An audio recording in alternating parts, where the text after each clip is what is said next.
নমস্কাৰ সকলোকে মই eKuhipath ইউটিউব সায়েন্স চেনেললৈ স্বাগতম জনাইছোঁ। আজি মই লৈ আহিছোঁ ক্লাছ 12ৰ চেপ্টাৰ 1ৰ next topic electric field due to point charge and due to system of charges. তো এতিয়া আমি সেই দুটা টপিক চাম আৰু তাৰ পিছত এটা নিউমাৰিকেল কৰিম। তো এতিয়া আমি আৰম্ভ কৰোঁ। তো এতিয়া চোৱা, এতিয়া আমি ওলাম electric field due to a point charge. প্ৰথমতে এটা কথা যে যেতিয়া মানে এক্সামত ডাইৰেক্টলি এনেকুৱা কুৱেশ্যন আহি যায় যে electric field due to a point charge ওলোৱা, derive the expression for electric field due to a point charge। ঠিক আছে, এটা ধৰা এতিয়া আমি এটা কাম কৰোঁ, এটা পইণ্ট চাৰ্জ ল'ম। ঠিক আছে, ধৰা এই পইণ্ট চাৰ্জটো হ'ল কিউ। এটা পইণ্ট চাৰ্জৰ ইলেক্ট্ৰিক ফিল্ডটো সকলোতছে কি হয়, চিম্পল হয়। চিম্পল ইলেক্ট্ৰিক ফিল্ড ক'ৰ পৰা আহে? পইণ্ট চাৰ্জৰ কাৰণে এটা চিম্পল ইলেক্ট্ৰিক ফিল্ড ক্ৰিয়েট হয়। ঠিক আছে, ইলেক্ট্ৰিক ফিল্ডটো কি হয়? ইলেক্ট্ৰিক ফিল্ডটো বহুত মানে চবতছে চিম্পল ইলেক্ট্ৰিক ফিল্ড ক'ত ক্ৰিয়েট হয়?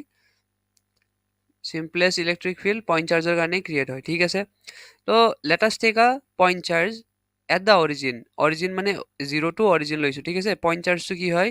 let the point charge be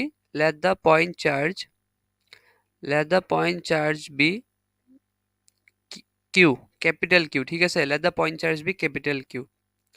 তো এতিয়া আমি দেখিছোঁ capital Q ক'ত আছে? at origin। ঠিক আছে, অৰিজিনত আছে capital Q।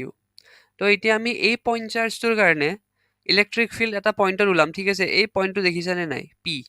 ইয়াতে আমি ইলেক্ট্ৰিক ফিল্ড ওলাম। ঠিক আছে, ইলেক্ট্ৰিক ফিল্ড ওলাম। কিমান দূৰত আছে? ডিষ্টেঞ্চ কিমান আছে?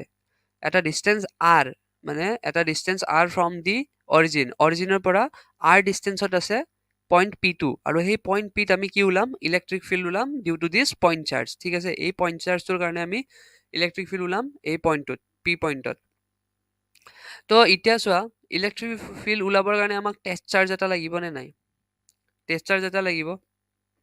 তো সেইকাৰণে আমি কি কৰিম? এটা টেষ্ট চাৰ্জ ল'ম আমি পইণ্ট পিত, সেইটো হ'ল স্মল কিউ। ঠিক আছে, let a test charge q be placed at point p placed at point p। ঠিক আছে, point p কি কৰিলোঁ? আমি এটা টেষ্ট চাৰ্জ থলোঁ, বিকজ ইলেক্ট্ৰিক ফিল্ড আমি ওলাবৰ কাৰণে টেষ্ট চাৰ্জ লাগিব আমাক। টেষ্ট চাৰ্জটো কি হয় আগৰ ভিডিঅ'ত মই বুজাই দিছোঁ। তো এতিয়া যদি আমি চাওঁ, ঠিক আছে, ইয়াতে কি হৈ গ'ল? ইয়াতে এটা পইণ্ট চাৰ্জ কি প্লাছ কিউ, আৰু ইয়াতে টেষ্ট চাৰ্জ কি প্লাছ স্মল কিউ। তো এতিয়া আমি কি ওলাম? কুলম্বছ ল ইয়াতে লগাব পাৰিম আমি, হয়নে নাই? চ' according to Coulomb's law force ইয়াতে কোনটো ডিৰেকশ্যনত হ'ব? ৰাইট চাইডে যাব, বিকজ ৰিপালচিভ হ'ব। চেম পলাৰিটি হয়নে নহয়? এইটোও পজিটিভ, টো দূৰৰ ফালে যাব। ফ'ৰ্চটো আৱে মানে ৰিপালচিভ হ'ব, তো সেইকাৰণে ফ'ৰ্চটো এইটো ডাইৰেকশ্যনত লাগিছে। ঠিক আছে, তাৰপিছত আমি এতিয়া কুলম্বছ ল দি এই যে টেষ্ট চাৰ্জ হয়, according to Coulomb's law, force on charge small q কি হ'ব? যদি আমি এতিয়া ফ'ৰ্চটো ওলাও, কিমান পাম? 1/4πε0। কুলম্বছ ল ভালকে বুজাইছোঁ আগতে। Capital Q small Q divided by R square R cap কি হয়? ইউনিট ভেক্টৰ হয়। ঠিক আছে, আৰু আৰটোতো ডিষ্টেঞ্চ হয়। আৰ কি হয়? ডিষ্টেঞ্চ হয় from capital q to small Q. তো এতিয়া আৰ কেপটো ইউনিট ভেক্টৰ হয় কোনটো ডাইৰেকশ্যনত হয়? কেপিটেল কিউৰ পৰা স্মল কিউলে যে ডাইৰেকশ্যনটো হয়, সেইটোৰ ডাইৰেকশ্যনত এইটো ইউনিট ভেক্টৰ হয় আৰ কেপটো। ঠিক আছে, তো এতিয়া আমি ফ'ৰ্চটো পাই গ'লোঁ। এতিয়া ফ'ৰ্চটো পোৱাৰ পিছত আমি ইলেক্ট্ৰিক ফিল্ড ওলাব পাৰিম নে নোৱাৰোঁ? আৰামছে পাৰিম। ইলেক্ট্ৰিক ফিল্ডৰ ফৰ্মুলা কি আছিল? ফ'ৰ্চ বাই চাৰ্জ, হয়নে নাই? এতিয়া আমি ওলাম electric field at the point P, at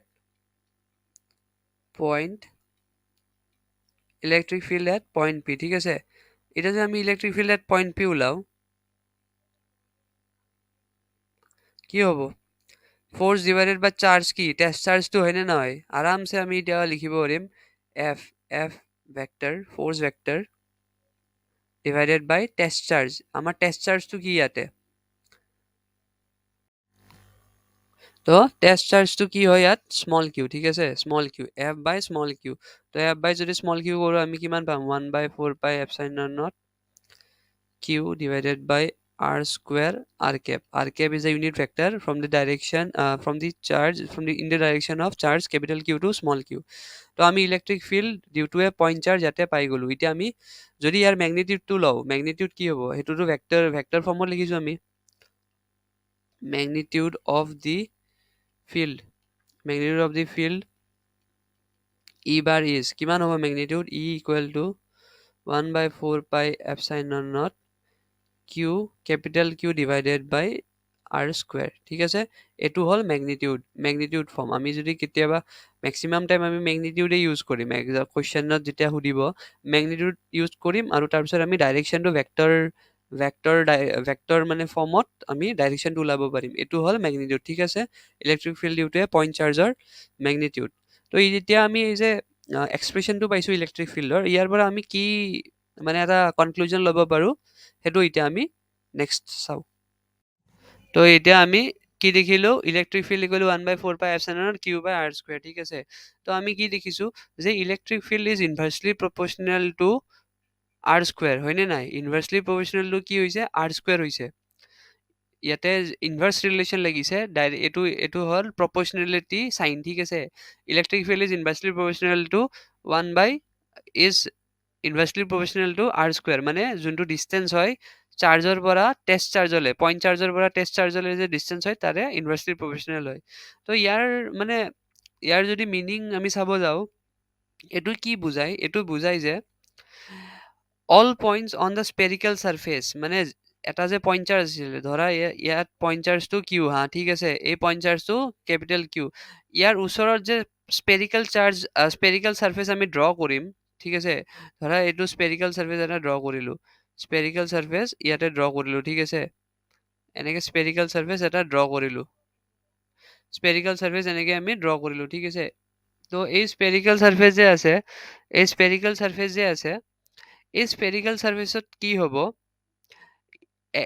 যোনটো ইলেক্ট্ৰিক ফিল্ডৰ মেগনিটিউড হ'ব, ইলেক্ট্ৰিক ফিল্ডৰ যোনটো মেগনিটিউড হ'ব সেইটো ছেম থাকিব।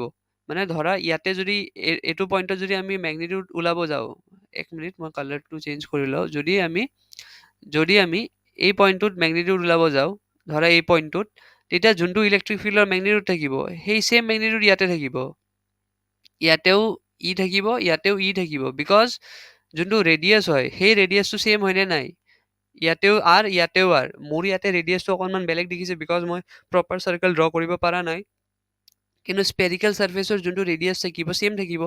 তো magnitude of electric field at all this points will be same. ঠিক আছে, ইয়াতে ছেম থাকিব আৰু ডাইৰেকশ্যনৰ ওপৰত ডিপেণ্ড নকৰে। ডাইৰেকশ্যন যোনটো এই ৰেডিয়াছৰ মানে যোনটো ডিষ্টেঞ্চৰ ডাইৰেকশ্যনটো মেটাৰ নকৰিব। ঠিক আছে, তো এইবোৰ ফিল্ডক, ইলেক্ট্ৰিক ফিল্ডক কি বুলি কোৱা হয়, ৰেডিয়েল ফিল্ড বুলি কোৱা হয়। ঠিক আছে, এইবোৰ কি বুলি কোৱা হয়, ৰেডিয়েল ফিল্ড। এক মিনিট,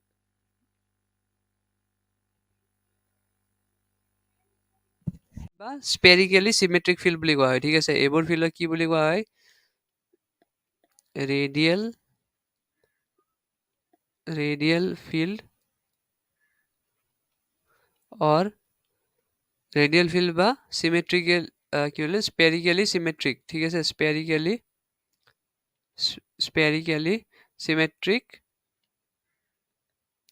চিমেট্ৰিক শ্বেপ মানে বুলি কোৱা হয়, চিমেট্ৰিক ফিল্ড। ঠিক আছে, তো আমি কি দেখিলোঁ, ইনভাৰ্চলি প্ৰপৰ্চনেল হয় আৰ স্কুৱেৰৰ লগত, আৰু এতিয়া যদি আমি এই ইলেক্ট্ৰিক এটা পইণ্ট চাৰ্জ এটা থৈ দিওঁ, তাৰে ওচৰত যোনটো স্পেৰিকেল চাৰ্ফেচ আহিব, সেই স্পেৰিকেল চাৰ্ফেচত সকলোতে মেগনিটিউড অফ ইলেক্ট্ৰিক ফিল্ডটো ছেম থাকিব। ঠিক আছে, কিয়নো মেগনিটিউড ছেম থাকিব আৰু যোনটো ডাইৰেকশ্যন হয়, ডিষ্টেঞ্চৰ ডাইৰেকশ্যন, সেইটোৰ ওপৰত ডিপেণ্ড নকৰিব। তো ইলেক্ট্ৰিক ফিল্ড কি হয়, এই যে ৰেডিয়েল ফিল্ড কি হয়, ৰেডিয়েল ফিল্ড হয় সকলো ডাইৰেকশ্যনতে মেগনিটিউড ছেম থাকিব ফ্ৰম দ্য পইণ্ট চাৰ্জ। ঠিক আছে, তো সেইটোৱে ইয়াৰ ছিগনিফিকেঞ্চ। তো এতিয়া আমি চাম electric field due to a system of point charges. আমি চাম যে electric field due to a system of point charges. ঠিক আছে, মানে আমি দেখিলোঁ এটা পইণ্ট চাৰ্জৰ কাৰণে ইলেক্ট্ৰিক ফিল্ড কেনেকুৱা হয়, বা তাৰে ইলেক্ট্ৰিক ফিল্ড লাইন্সবোৰ কেনেকুৱা হয়। তো এতিয়া আমি চাম যে পইণ্ট চাৰ্জৰ ছিষ্টেম অফ পইণ্ট চাৰ্জেছ, মানে বহুতকেইটা পইণ্ট চাৰ্জৰ কাৰণে ইলেক্ট্ৰিক ফিল্ড কেনেকুৱা হয় আমি সেইটো বস্তু চাম। তো ইয়াতে আমি প্ৰথমতে কি কৰিম, ইয়াতে আমি দুটা চাৰ্জ লৈ ল'ম পইণ্ট Q1 আৰু Q2 চাৰ্জ লৈ ল'ম তাৰ পৰা আমি ইলেক্ট্ৰিক ফিল্ড টোটেল ইলেক্ট্ৰিক ফিল্ডটো ওলাম আৰু ওলাই পেলাই কি ৰিলেশ্যন পাওঁ কেনেকুৱা ধৰণে ডিপেণ্ড কৰে ইণ্ডিভিজুৱেল ইলেক্ট্ৰিক ফিল্ডত সেইটো আমি চাম ঠিক আছে তো ইয়াতে যদি আমি চাওঁ এতিয়া ইলেক্ট্ৰিক ফিল্ড আমি দুটা চাৰ্জ লৈছোঁ ঠিক আছে কনচিডাৰ পইণ্ট চাৰ্জেছ ইয়াতে আমি জাষ্ট চিম্পলি দুটা চাৰ্জৰ লৈছোঁ consider point charges Q1 and Q2 having position vectors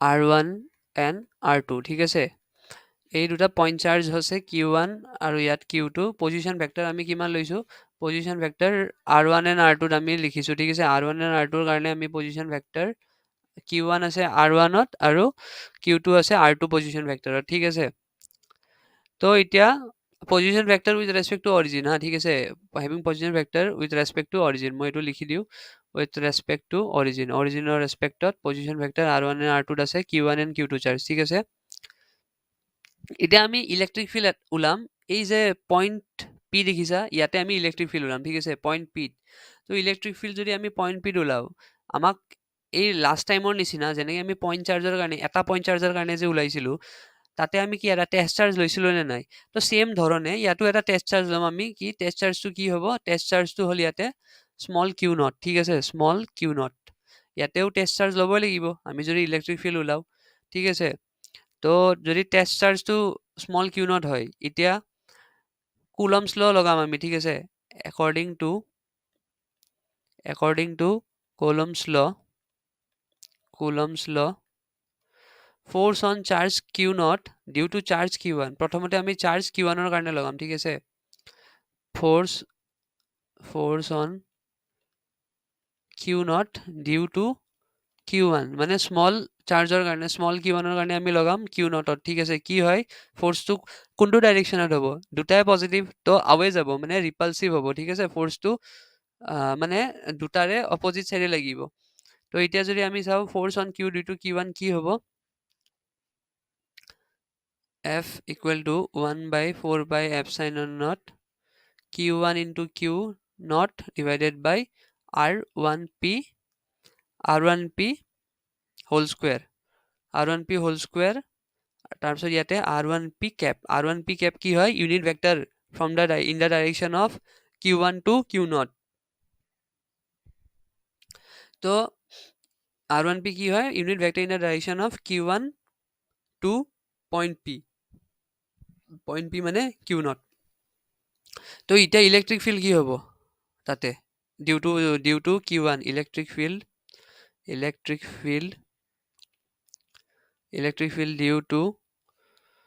due to q1 at point p at point pt মানে point p ঠিক আছে point বুলি লিখিছো due to charge q1 ঠিক আছে কি হয় জাস্ট সিম্পলি ডিভাইড কৰিব লাগিব নে নাই টেষ্ট চাৰ্জ দি তো e1 equal to এটো f1 লও আমি e1 equal to 1 by 4 pi epsilon naught q1 divided by r1p whole square r1p cap ইয়াতে জাস্ট q naught দি ডিভাইড কৰিছো ঠিক আছে ইলেক্ট্ৰিক ফিল্ডৰ বেসিক ফৰ্মুলা লগাইছো তো আমি ডিউ টু q1 আমি পাই গলো ইয়াতে electric field so due to q2 আমি এটা ইলেক্ট্ৰিক ফিল্ড আমি এটা ইয়াতে সিমিলাৰলি সেম ইলেক্ট্ৰিক ফিল্ড পাম নে নাই কেনেকৈ পাম মই এতিয়া লিখি আছো ঠিক আছে তো ইয়াতে যদি আমি সেম ইলেক্ট্ৰিক ফিল্ড পাও E2 কি হ'ব E2 will be equal to 1 by 4 pi epsilon naught তাতে কি চার্জ লাগিব q2 divided by r2p square r2p cap ঠিক আছে এই দুটা ইলেক্ট্ৰিক ফিল্ড আমি পাই গলো তো এতিয়া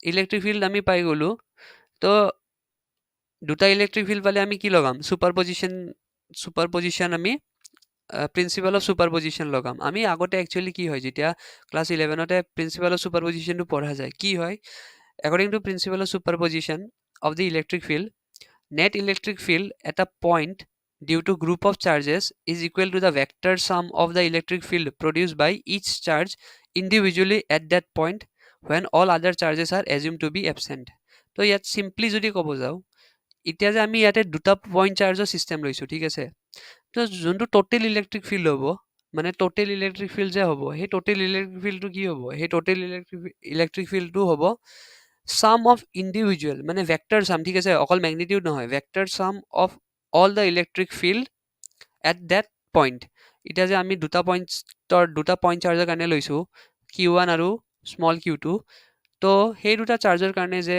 ইলেক্ট্ৰিক ফিল্ড হ'ব পইণ্ট পিত সেইটো কি হ'ব ভেক্টৰ সাম মানে E1 বাৰ প্লাছ E2 বাৰ তো সেইটো হ'ব ভেক্টৰ এডিশ্যন ঠিক আছে সেইটোকে প্ৰিন্সিপাল অফ সুপাৰপজিশ্যন বুলি কয় তো এতিয়া আমি লিখিম according to principle of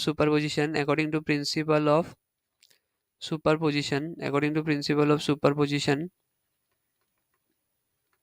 তো ইয়াতে কি হ'ব electric field vector electric field কি হ'ব E1 বাৰ প্লাছ E2 বাৰ এইটো জাষ্ট মই দুটা পইণ্ট চাৰ্জৰ কাৰণে লৈছোঁ ঠিক আছে তো যদি আমি এতিয়া n চাৰ্জৰ কাৰণে লওঁ তো ছেম হ'ব জাষ্ট কি হ'ব electric field due to the NH চাৰ্জো এড হৈ যাব ভেক্টৰ এডিশ্যন কিন্তু দেই তো কি হ'ব E1 1/4πε0 Q1 divided by R1p whole square R1p cap plus 1/4πε0 Q2 divided by R2p square R2p cap তেনেধৰণে এনেকে NH চাৰ্জলৈ যাব ঠিক আছে তো এতিয়া যে আমি ইয়াতে কমন লওঁ 1/4πε0 Q1 by R1p square R1p cap তেনেধৰণে এনেকে যাব আমি ফাইনেলি এনেকে এটা ষ্টেটমেণ্ট লিখিব পাৰোঁ যে 1/4πε0 সামেশ্যন দিওঁ আমি সামেশ্যন দি পেলাই ইয়াতে আমি I = 1 টু কিমানলৈ যাব nলৈ যাবনে নাই NH চাৰ্জলৈ যাব তো n আমি লৈছোঁ স্মল n ঠিক আছে NH চাৰ্জলৈ যাব QI divided by RIP square RIP cap তো এইটো হ'ল electric field due to a point চাৰ্জৰ চিষ্টেম অফ পইণ্ট চাৰ্জৰ কাৰণে ইলেক্ট্ৰিক ফিল্ড ঠিক আছে যদি ইয়াতে এতিয়া আমাক যদি এটা কুৱেশ্যন দিছে ধৰা তিনিটা চাৰ্জৰ ঠিক আছে তিনিটা চাৰ্জৰ দিছে পইণ্ট চাৰ্জৰ তো ইয়াতে আমি I = 3লৈ যাম ঠিক আছে I = 1ৰ পৰা 3লৈ যাম n = 3 মানে তিনিটা চাৰ্জৰ কাৰণে আমি পইণ্ট চাৰ্জ ল'ম আৰু ভেক্টৰ চাম ইয়াতে ডাইৰেকশ্যনৰ ইম্পৰ্টেঞ্চ আছে অকল মেগনিটিউড ওলাই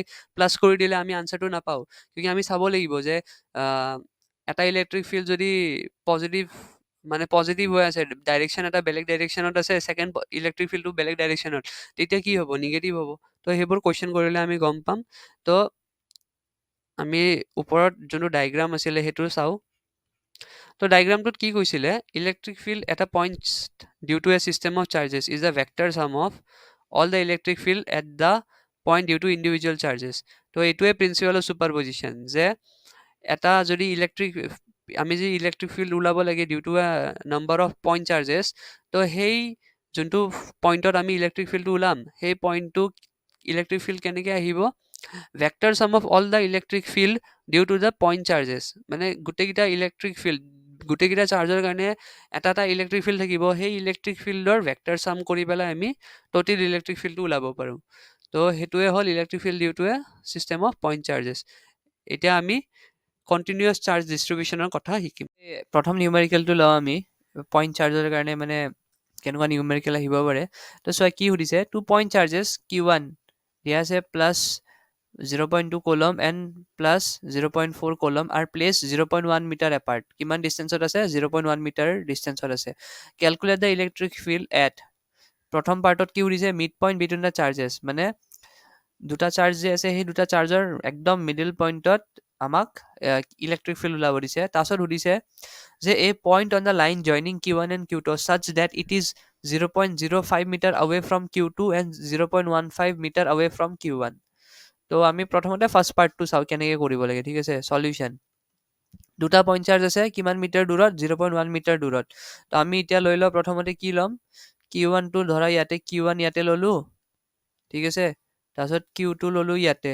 ঠিক আছে Q2 ল'লোঁ ইয়াতে আমি পইণ্টকেইটাৰ নাম দিলোঁ পইণ্টকেইটাৰ নাম কি দিলোঁ A B ঠিক আছে তো প্ৰথমতে আমাক সুধিছে আৰু কিমান ডিষ্টেন্সত আছে দুটাই 0.1 মিটাৰ ডিষ্টেন্সত ঠিক আছে এপাৰ্ট 0.1 তো নেক্সট সুধিছে যে electric field at mid point between the charges mid point মানে 0.1 মিটাৰৰ হাফ হ'বনে নাই তো মিড পইণ্ট ধৰা ইয়াতে অ' লৈ লৈছোঁ, ঠিক আছে, পইণ্টটো মিড পইণ্ট। তো মিড পইণ্ট হ'লে কিমান হ'ব? 0.1ৰ হাফ কিমান? এইখিনি কিমান হ'ব? 0.05 মিটাৰ। আৰু এইখিনি কিমান হ'ব? 0.05 মিটাৰ, ঠিক আছে। তো আমি ফিগাৰটো বনাই ল'লোঁ। তো এতিয়া জাষ্ট কি কৰিব লাগিব আমি? ফাৰ্ষ্টতে চোৱা, আৰু ইলেক্ট্ৰিক ফিল্ডটো কোনটো ডাইৰেকশ্যনত লাগিব সেইটোও চাব লাগিব, ঠিক আছে। আমি যদি ইলেক্ট্ৰিক ফিল্ডটো অ'ত ওলাওঁ, মানে মিড পইণ্টত ওলাওঁ, ইয়াতে এটা টেষ্ট চাৰ্জ থাকে, ইউনিট টেষ্ট চাৰ্জ বুলি ধৰি লওঁ আমি, ঠিক আছে। তো এইটো পজিটিভ হয়নে নাই? Q1টো কিমান হয়? +0.02 কুলম। এইটোও কিমান হয়? +0.4 কুলম। দুটাই পজিটিভ, হা, দুটাই পজিটিভ। তো এটা কথা যে Q1 ফ'ৰ্চটো কোনফালে, Q1ৰ যোনটো ইলেক্ট্ৰিক ফিল্ড হ'ব তাৰে ডাইৰেকশ্যন কোনটো চাইডে হ'ব? ফ'ৰ্চৰ ডাইৰেকশ্যন যোনফালে সেইটো চাইডে ইলেক্ট্ৰিক ফিল্ডৰো ডাইৰেকশ্যন থাকে, ঠিক আছে। Q1 is positive and here we have positive test charge. So' Q1 push কৰিবনে নাই?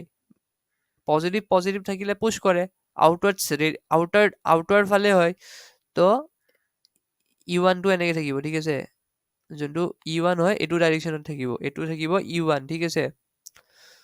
আৰু চোৱা, Q2ও পজিটিভ, ইয়াতে ইউনিট পজিটিভ চাৰ্জে থাকে। তো এইটোও কি কৰিব? আউটৱাৰ্ড মানে ঠেলিব, ৰিপালচিভ ফ'ৰ্চ আহিব। তো E2টো থাকিব এইটো চাইডে, ঠিক আছে। E2 থাকিব এইটো ডিৰেকশ্যনত। তো আমি ডাইৰেকশ্যনটো দেখাই ল'লোঁ, এতিয়া আমি ফৰ্মুলাটো লগাওঁ, ঠিক আছে। ইলেক্ট্ৰিক ফিল্ড এট, এতিয়া আমি লগাওঁ যে electric field at O', electric field at O' due to electric field at O' মানে মিড পইণ্ট, ঠিক আছে। ইলেক্ট্ৰিক ফিল্ড এট অ'টো মিড পইণ্ট হয়, at O' due to Q1, ঠিক আছে। কি হয় ফৰ্মুলাটো? E1 equal to 1/4 pi epsilon naught Q1 divided by R square, R1 square, ঠিক আছে। তো 1/4 এপচাইলনৰ কি হয় ভেলু? 9 × 10⁹ ইনটু Q1 কিমান দিয়া আছে আমাক? 0.2, R1 কিমান? 0.05 হোল স্কুৱেৰ। এইটো যদি সলভ কৰোঁ আমি কিমান পাম? 7.2 × 10⁻11 নিউটন পাৰ কুলম। এইটো হ'ল ইলেক্ট্ৰিক ফিল্ডৰ SI ইউনিট, মানে SI ইউনিট মানে SI ইউনিট, ঠিক আছে, নিউটন পাৰ কুলম। তো এতিয়া নেক্সট আমি এতিয়া হেৰি কৰোঁ, নেক্সট E1টো হ'ল, E1টো ডাইৰেকশ্যন কোন দিশে হ'ব? এলং কোনফালে? এলং AO, মানে এইটো ডাইৰেকশ্যনত গৈ আছে নে নাই? মানে from A to towards O, মানে পুছ কৰি আছে। তো এলং AO, ঠিক আছে, এলং AOটো ক্লেৰিফাই হৈছে নে নাই? যে এৰ পৰা অ'ৰ দিশে, মানে এৰ পৰা অ'ৰ দিশে। তো আমি ইয়াতে দেখাইছোঁ অলৰেডি E1টো কোনফালে, কোন ডিৰেকশ্যনত লাগিছে? এৰ পৰা অ'ৰ ফালে, ঠিক আছে। তাৰপিছত নেক্সট আমি এতিয়া E2 ওলাম। E2 কি হয়? E2 is electric field at O' due to Q2, ঠিক আছে। 1/4 epsilon not Q2 by R2 square. তো 1/4 এপচাইলনৰ ফৰ্মুলা কি ভেলু? 9 × 10⁹ ইনটু Q2 কিমান দিয়া আছে আমাক? 0.4 কুলম, আৰু ইফালে ৰেডিয়াছটো কিমান? 0.05 স্কুৱেৰ। তো এইটোৰ কিমান ভেলু পাম আমি? এইটোৰ পাম 14.4 × 10⁻11 নিউটন পাৰ কুলম, ঠিক আছে। আমি দুটাই পাই গ'লোঁ। ইয়াৰ ডাইৰেকশ্যনটো কোনফালে হ'ব? এলং BO, ইয়াৰ ডাইৰেকশ্যনটো এলং BO মানে কি? বিৰ পৰা অ'ৰ দিশে, হয়নে নাই? বিৰ পৰা অ'ৰ দিশে গৈছে। চোৱা, ইয়াতে অ'ৰ পৰা ইফালে গৈছে, মানে এলং BO, মানে বিৰ পৰা অ'ৰ দিশে আহিছে, ঠিক আছে। দুটাই আমি ডাইৰেকশ্যন পাই গ'লোঁ। এতিয়া দুটা ডাইৰেকশ্যনে বেলেগ হয় নে নাই? এটা এওৰ ফালে, হা, এটা এও, মানে এৰ পৰা অ'ৰ ফালে এইটো চাইডে গৈছে, আৰু এটা BO, বিৰ পৰা অ'ৰ ফালে আহিছে। দুটাই বেলেগ ডাইৰেকশ্যনত আছে। সেম এতিয়া আমি দুটা পইণ্ট চাৰ্জৰ কাৰণে ইলেক্ট্ৰিক ফিল্ড ওলাই আছোঁ। একৰ্ডিং টু প্ৰিন্সিপাল অফ ছুপাৰপজিশ্যন কি আছিল? ভেক্টৰ চাম of individual electric field at that point. এতিয়া ভেক্টৰ চাম আমি ওলাব, আমি মেগনিটিউডটো ওলাই ল'লোঁ, আৰু ডাইৰেকশ্যনটো আমি মেনশ্যন কৰি দিছোঁ। অপজিট ডাইৰেকশ্যনত আছে, তো অপজিট ডাইৰেকশ্যনত যিহেতু আছে, ইয়াত কি হ'ব? মাইনাছ হ'ব, মানে ডিফাৰেঞ্চ ওলাব লাগিব, তেতিয়া নেট ইলেক্ট্ৰিক ফিল্ড পাম আমি মিড পইণ্টত। So' net electric field at mid point O' কি হ'ব? চোৱা, ইয়াতে যোনটো electric field due to charge Q2 সেইটো ডাঙৰ হয়। তো নেট ইলেক্ট্ৰিক ফিল্ড কি হ'ব? E2 মাইনাছ E1, ঠিক আছে। E2 মাইনাছ E1, E2 কিমান আছে? E2 আছিল 14.4 × 10⁻11 মাইনাছ E1 কিমান 7.2 ইনটু 10 টু দি পাৱাৰ 11 তো কিমান হ'ব 7.2 into 10 to the power 11 Newton per coulomb ঠিক আছে তো এইটো হ'ল কি নেট ইলেক্ট্ৰিক ফিল্ডৰ এইটো মেগনিটিউড আৰু ডাইৰেকশ্যন কোনটো চাইডে হ'ব কোনটো ডাঙৰ আছিল E2 বেছি ফ'ৰ্চৰ আছিল নে নাই E2 হয়নে নাই আৰু E1 টো সৰু আছিল তো নেট ইলেক্ট্ৰিক ফিল্ড কোন দিশে যাব ইয়াতে কি আছিল এ অ বি এলং কোন দিশে এলং বিঅ বিৰ পৰা অ'ৰ দিশে গৈ আছে নে নাই because the net electric field will be here somewhere here E net তো E net হ'ব ইমান এলং বিঅ ঠিক আছে এইটো হ'ল ফাৰ্ষ্ট পাৰ্ট এটা যে সেকেন্ড পাৰ্ট চাও আমি electric field at P point P ওলাব দিছে at a distance 0.05 meter away from Q2 and 0.15 meter away from Q1 ঠিক আছে এটা আমি ডায়াগ্ৰামটো ড্ৰ কৰি লওঁ এটা পাৰ্ট বিৰ কাৰণে ওলাম আমি ঠিক আছে পাৰ্ট বিৰ কাৰণে যদি ওলাম আমি ধৰা এইটো হ'ল এটা মানে ডায়াগ্ৰাম আমি আঁকিব লাগিব Q1 টো আছিল কিমান প্লাছ 0.2 কুলম Q2 আছিল 0.4 কুলম ঠিক আছে আমাক কি কৈছে যে ইলেক্ট্ৰিক ফিল্ড এটা point on the line joining Q1 and Q2 such that it is 0.05 meter away from Q2 Q2 পৰা সেই পইণ্টটো ডাইৰেকশ্যন হ'ব 0.0 কিমান ডিষ্টেন্সত আছে 0.05 মিটাৰ away from Q2 এটা পইণ্ট লৈছো ঠিক আছে আৰু Q1 ৰ পৰা কিমান দূৰত 0.15 মিটাৰ away ইয়াতে 0.05 আছে তো এইখিনি কিমান হ'ব লাগিব 0.1 মিটাৰ তেতিয়া টোটেলত কিমান হ'ব টোটেলত হ'ব 0.15 মিটাৰ away from Q1 এতিয়া ধুনীয়াকে ডায়াগ্ৰামটো হৈ গৈছে এতিয়া আমি জাস্ট ইলেক্ট্ৰিক ফিল্ড ওলাব লাগে ঠিক আছে তো যদি আমি এতিয়া ইলেক্ট্ৰিক ফিল্ড ওলাব যাও এটা যদি আমি ইলেক্ট্ৰিক ফিল্ড ওলাও electric field at P due to Q1 Q1 ৰ কাৰণে কি হ'ব E1 equal to 1 by 4 pi epsilon naught Q1 divided by R1 square 9 into 10 to the power 9 Q1 ৰ ভ্যালু কিমান 0.2 R1 কিমান 0.15 হয় নে নহয় ডিসটেন্স 0.15 হোল স্কয়াৰ হয় নে নাই কিমান হ'ব এতিয়া ইয়াৰে আৰু এইটো কোনটো ডাইৰেকশ্যনত হ'ব এইটো হ'ব কোনটো ডাইৰেকশ্যনত এইটো হ'ব পজিটিভ টেষ্ট চাৰ্জ পজিটিভ থাকে এইটো ডাইৰেকশ্যনত হ'ব এইটো হ'ব E1 ঠিক আছে এইটো হ'ব E1 তো ইয়াতেও জাস্ট আমি নেম দি লও A B আৰু P ঠিক আছে এক্টিং এলং AP ৰ ফালে হ'ব নে নাই হিফালে যাব তো এক্টিং এলং AP তো নেক্সট আমি E2 ওলাও electric field at P due to Q2 1 by 4 pi epsilon Q2 divided by R2 square তো 9 into 10 to the power 9 into কিমান আছে charge 0.4 coulomb divided by 0.05 whole square distance কিমান Q2 ৰ পৰা P লে 0.05 ঠিক আছে তো এইটো আমি এনেকে থৈ দিলো ঠিক আছে বিকজ এক্টিং এলং ইয়াতে কোনটো ডাইৰেকশ্যনত লাগিব it will also be in the direction of positive তো এইটোও লাগিব এইটো ডাইৰেকশ্যনত ঠিক আছে এইটোও লাগিব ইটোও সেম ডাইৰেকশ্যনতে লাগিব তা এক্টিং এলং BP তো এটা কি দেখিলো আমি যে দুটা ডাইৰেকশ্যনে কোন দিশে লাগি আছে দুটা লাগি আছে সেম ডাইৰেকশ্যনত তো ভেক্টৰ এডিশনত কি হ'ব দুটাই এড হৈ যাব ঠিক আছে তো net electric field at point P due to Q1 and Q2 কি হ'ব E net equal to E1 plus E2 হ'ব কিয়নো ইয়াতে দুটাই সেম ডাইৰেকশ্যনতে এক কৰি আছে ঠিক আছে E1 এতিয়া 9 into 10 to the power 9 E1 কি আছিলে 9 into 10 to the power 9 0.2 divided by 0.15 whole square plus 9 into 10 to the power 9 0.4 divided by 0.05 whole square তো যদি এইটো